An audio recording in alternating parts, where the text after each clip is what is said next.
for part 2 of our Leadership Bits and Bytes with Bincy Sines. We are so glad, Bincy, to have you with us. She is owner and director of Kumon Math and Reading Center of Grand Rapids North. And we've just been hearing a lot about the great success that you've been having with the whole Kumon learning system and the things that you're doing to really help students gain that confidence and those foundational skills to be successful. Mm-hmm. So thank you so much for your dedication and work that you're doing with that. I'm curious how that leads over into leadership.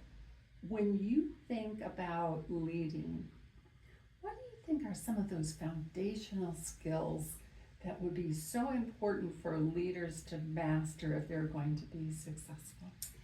Leadership is one of my favorite topics, and I know that part of the reason I'm very successful in the Kumon franchise system is because I've always approached being a leader from the standpoint of being a friend, a colleague, someone that's there to support the success of the students and the parents and my employees. And I still remember one of my employees said to me, I was introducing you as a boss, but then I thought, you're not a boss, you're like a friend.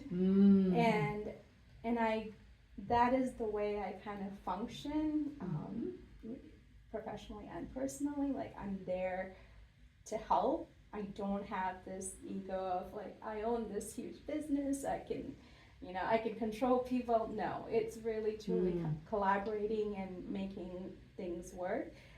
My daughter works for me full time, and she doesn't see me as a boss, but as someone to work with, and we work really well together. And that's hard. Family relationships are hard in businesses, but she will say to people she's the best boss. To others. So coming alongside of everyone that you work with and work for is so important. And I mentor the high school graders that come and work for me. They watch me function in my work environment, and it's powerful for them. And I've been told many times by former employees, you spoiled us, because like you were the best boss that you had. So leadership is not about just control and telling people what to do. It's about giving them guidance, coaching, and a friendship, and it's critical, I think. Very much so. I'm also curious, you talked about starting this franchise when you were 24, I think. Which is very, takes a lot of courage to step out and do that. I'm also wondering, as you're making decisions, and I know for every business leader, as you, an entrepreneur, there are different transitions in your business where you have to take that next step, and there is a risk to that. And many times leaders can hold back at some point because there is that additional risk and exposure if you go further, if you're going to. How have you navigated those transitional points when you're thinking, should I take that next step or not? Well, in the past 20 years, I've moved my center 3 times, and every single time it was a bigger financial commitment. And my first transition was a no-brainer. It was in a place that I just did not like, and the leadership of that was not great. So I said, hey, I'm going to make this move, and move to the next space, which was a much bigger space. Different rooms, it was perfect in every way, but there were some challenges that I was starting to see. We had a major flood because of a sprinkling system failure, and it happened 2 more times in a smaller scale. It kind of made me very uncomfortable because I'm with kids and my employees, and like I said, they're friends and family, and I just felt there was a level of safety issue, right? Sure. And so I made a huge decision, double my rent commitment in a smaller space to where I'm at. And I still remember one of my employees is like, "Oh my gosh, what are you doing? What are you doing? That's a small space." I even took her there, and she's like, "That's so much smaller, and if the center grows, it will be hard." Probably the best decision I've made. We are serving almost double what we had at the previous location with the double the space. But I've become very efficient, very process driven, and that is something that you have to communicate to your employees. Like, hey, this is a decision I'm making, and this is why, and this is how we're going to make it work. And I need their buy-in, and I finally had their buy-in, and now, she will say, "Yeah, it was a good decision. I agree with you." And my center is growing quite a bit, and there's a little bit of a space challenge. And recently, I was looking at bigger space, and she was like, "Yes, let's do it." And so she was ready to come with me to go check it out. And unfortunately, that space is not going to work out. But it's just there are risks you have to take, right? It's a lot of times it's a financial risk. But if you don't take it, you don't know what's possible. Correct. So I'm one to take risk. My husband says, "You're the risk taker. I'm the non-risk taker," and it works. But also be mindful of those numbers too. You can't take risk and then put your family at risk as well. And so I'm very cautious. I look at my numbers and I look to see what's possible, even if I have to take a pay cut. But is it better for the students? Is it better for my employees? I will do it, but not at a risk where I would have to file bankruptcy. Sure. And some leaders tend to do that too, because there's a shiny object in the in the future. But very, very methodical in my process as to how I grow my business. What do you look for in your team members? What are the either qualities or skill sets that you have found help to make for a successful team member? Oh my gosh, I truly believe in being kind. Being kind. And when I interview people, especially adults that work for me, I look to see if there's that kindness factor there. And if they're coachable. It's really important if they're coachable. If they fight you on everything you're trying to accomplish, it's going to be hard. It's going to be hard for them. It's going to be hard for me. So I would say kindness and being coachable are my top 2 things that I look for. If kindness is there, they'll be kind to the kids. They'll be kind to the colleagues, and we just have a very good work environment. That is not to say that I haven't made mistakes, and I've hired people that I thought were kind, but wasn't, but that's just the part of the journey and the process. Sure. Yeah. Absolutely. Yeah. Well, and I can see where if they're teachable, they're probably a better teacher for the students.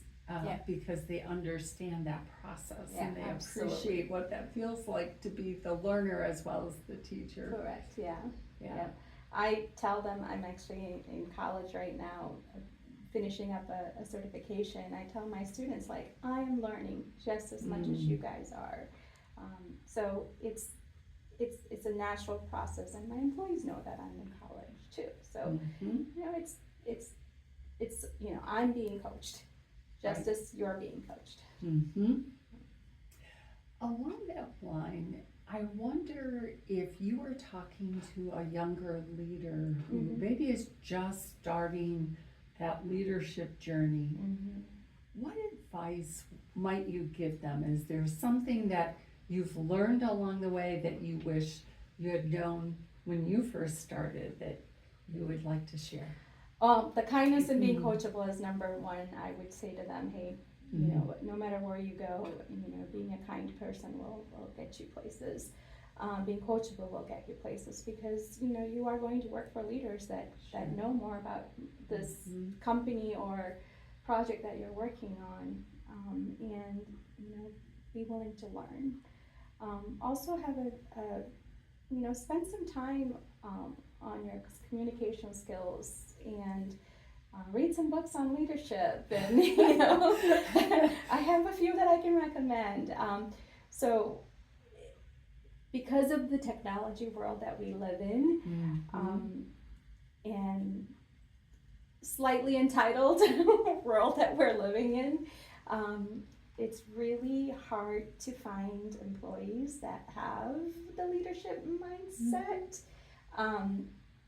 And I encourage parents to have that conversation with young teenagers and young adults as they transition into being a student, living at home, into the corporate world.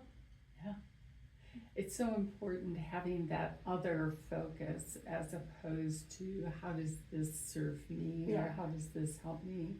And I think when you talk about kindness and learning and so forth, it is very much that desire to improve that is so important for all of us, no matter what your job title is to understand that you can never know enough. I think throughout my career, one of the things that I've really discovered is the more you learn, the more you know that you don't know. And you understand how much more you need to learn. And so it's just kind of interesting how that happens. It is actually true. And you know, being in college now, I'm blown away. I've said to myself, I've done so much studying. I thought I knew about this topic very well. No, there's so much more to learn. The other thing that I would say to young leaders is have a growth mindset. And I know that these are some terms that are, you know, floating around, but it truly means that you have an internal desire to grow as a person, you know, personally and professionally. And what does that look like? You know, paying attention to your health. You know, are you eating better today than yesterday? You know, are you reading things that are good for your mind? You know, or are you spending too much time on social media? And what can I do to improve that? A simple thing. My daughters caught me and said, "Mom, you're spending too much time on social media." And my younger daughter said, "Give me your phone. I'm going to change your phone to black and white." Oh my gosh, it was so funny. I did not use my phone for the rest of the day. And I did change it back, but you know, but I was open to that whole, you know, if I need to spend less time on social media, I know what to do on my phone now. Just switch it to black and white. So just being open to learn. You know, I'm learning from my daughters, right? They're 20 plus years younger than I am. So I'm open for growing as a person in all aspects of my life, not just personally, professionally. With my friends, I'm always like looking up how to be a better friend. So growth mindset is huge.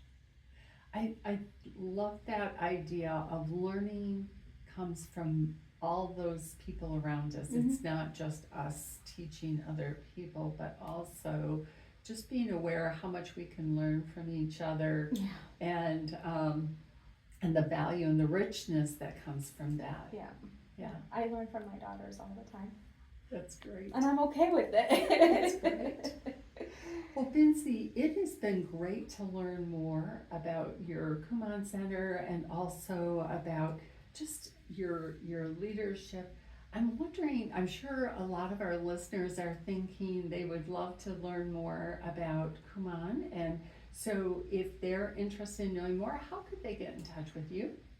Where we have a website, kumon.com, and /Grand Rapids North is my center. We are located at the Knox Corner area on 1971 East Beltline Avenue. And our phone number is 616-363-2880, and you can call or text that number. Awesome. Well, thank you so much for sharing with us today. And to our listeners, we just hope that you will take this wisdom and these tips for success and put them into practice. We firmly believe that leadership is a cornerstone of great organizations and great communities. And we believe that West Michigan can be a thriving and awesome example to the rest of the world. And so thank you for joining in, and stay tuned for our next episode of Leadership Bits and Bytes.